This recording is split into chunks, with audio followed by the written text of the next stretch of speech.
When it was time for the toasts, Lily finally couldn't hold back any longer. She approached us while everyone was distracted and, with a forced smile, hissed through clenched teeth, "What are you two doing here? Do you really think you can ruin my special day?" Jessica, with an equally sarcastic smile, answered before I could, "Oh, Lily dear, we're not here to ruin anything. We're here to celebrate. After all, it's such a big day, isn't it?" Lily was on the verge of losing her temper, but I interrupted her before she could say something that might draw attention from the guests.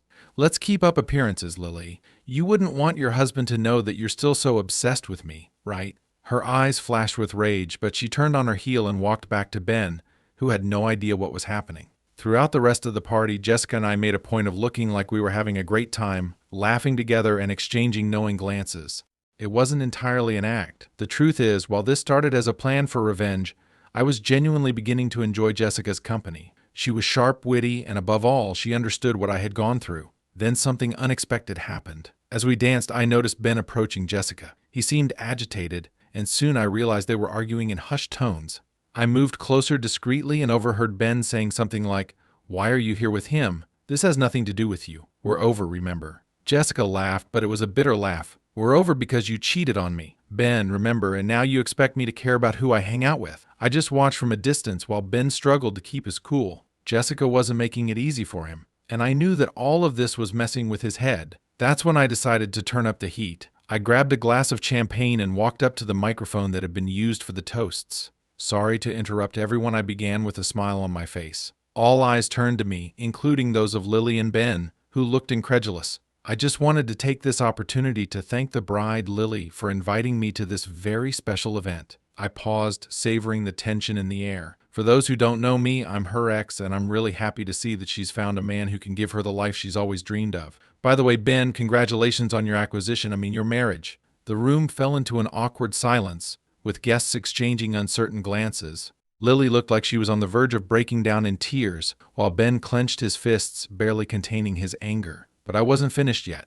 "I'd also like to raise a glass to honesty and transparency in a relationship." I lifted my glass, staring directly at Ben and Lily. "May you never lack them like I did." Then I took a slow sip, smiling mockingly. At this point, Ben was furious. He slammed down his glass and started storming toward me, but a few mutual friends stepped in to hold him back before he could reach me. "You've crossed the line," he shouted, while I just kept smiling. "You think this is funny? You think you can just come here and ruin our day?" I looked him in the eye, still calm, and said, "I didn't ruin anything, Ben. I'm just here to see how things go when you can't buy someone's respect or love." As he struggled against those restraining him, Lily began to sob, tears streaming down her face as she shouted at Ben, "Why are you paying attention to him? This is our day, Ben, not his." But what happened next was even more unexpected. Jessica, who had stayed by my side in silence until now, stepped forward and, in front of everyone, said loudly, "You know, Ben, you deserve this because I remember very well how you toyed with my feelings while you were already eyeing Lily." Her words echoed through the room,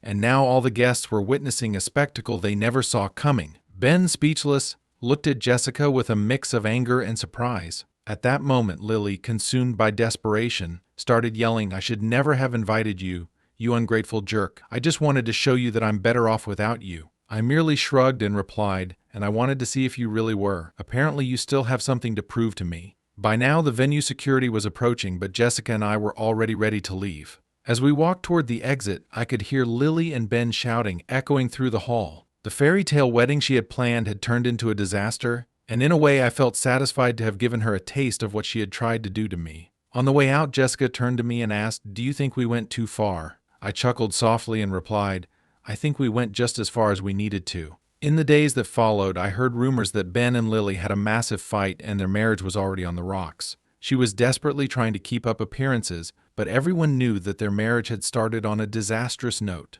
And although I knew that this probably made me a bit vengeful, I couldn't help but feel that, for the first time in a long time, I had gotten a sense of justice. After the wedding scandal, Jessica and I left the venue with a sense of accomplishment. We went on with our lives, but I couldn't help but feel curious about what happened with Lily and Ben after that disastrous night. And of course, the gossip soon started to reach my ears through mutual friends who unknowingly fed my curiosity. In the first few days after the wedding, things seemed calm, but I knew that was just a facade. Ben and Lily were trying to show on social media that they were a happy couple, posting smiling photos and making sure to attend social events as if everything was perfect. But I knew, Lily was well enough to recognize that her smiling face had hit a storm that was about to explode, and that storm hit faster and harder than I expected. Not long after, I learned that their honeymoon was a complete disaster. Ben, who had kept quiet during the wedding scandal, exploded with anger as soon as their plane touched down at the exotic destination they had chosen. He couldn't get the humiliation of facing Jessica and me out of his head, the loser that he and Lily had so often belittled. They fought almost the entire trip. Every dinner, every outing they went on, the tension was palpable. Ben accused Lily of inviting Jessica and me on purpose, while Lily cried, trying to defend herself and insisting she only wanted to show she had moved on. He called her selfish, saying she only thought of herself and couldn't understand how she could be so reckless as to nearly ruin her own reputation on their wedding day. When they returned from the trip, things got even worse. Ben, who initially seemed unconcerned about money, started pressuring Lily to contribute more to their expenses as he was now dealing with the financial strain of the extravagant wedding and honeymoon. The love and romance quickly vanished, and each day brought a new argument about money, about who was contributing more, and about their future. Then one day, a mutual friend called me, eager to share the latest news. Lily had moved back in with her parents after a fight so intense that the neighbors almost called the police. "You won't believe this," he said, trying to contain his excitement. "They're practically separated, and from what I heard, he's the one who kicked her out." I tried not to show too much interest, but I couldn't help but smile with satisfaction upon hearing that Ben, the perfect wealthy guy, was now alone in the house his father had bought for him. While Lily found herself forced to return to the very place she had tried so hard to escape, her parents' home, without the financial freedom she had built up over the years, while I paid more than half of her rent. A few weeks later, I found out that Ben had stumbled upon old messages of Lily's where she talked about how she had used my generosity to save money while we were together. That was the final straw for him. "She used me just like she used you," he supposedly told one of the friends who still kept in touch with both of them. The humiliation he felt during the wedding now mixed with the bitterness of realizing that maybe he wasn't so different from me in her eyes. Ben felt betrayed, and Lily, seeing that she couldn't save the marriage, fell into despair. Around that time, Lily started trying to contact me again. At first it was simple messages, as if she wanted to clarify what had happened at the wedding. Then came the phone calls, one after another, where she cried, saying she didn't know what to do, that Ben had left her with nothing. I ignored every attempt, blocking each new number she used to try and reach me. I'd already done my part. She used me, humiliated me, and tried to step on me, but now she was sinking on her own. One day when I was leaving work, I ran into Jessica, and we ended up going for coffee together. She always knew the latest updates before I did. "Did you hear that Ben put the house up for sale?" she asked with a mischievous smile. "Looks like things didn't turn out as well as he expected, and apparently his parents aren't too happy with how he handled all of this either. I think he's lost their financial support." I couldn't help but laugh. The great Ben, who once seemed untouchable in his privileged position, was now trying to sell the house he had used to impress Lily. I knew that his downfall wasn't entirely my doing, but I couldn't help but feel that my presence at that wedding had been the spark that set off everything that came after. The months passed and Lily stopped trying to contact me.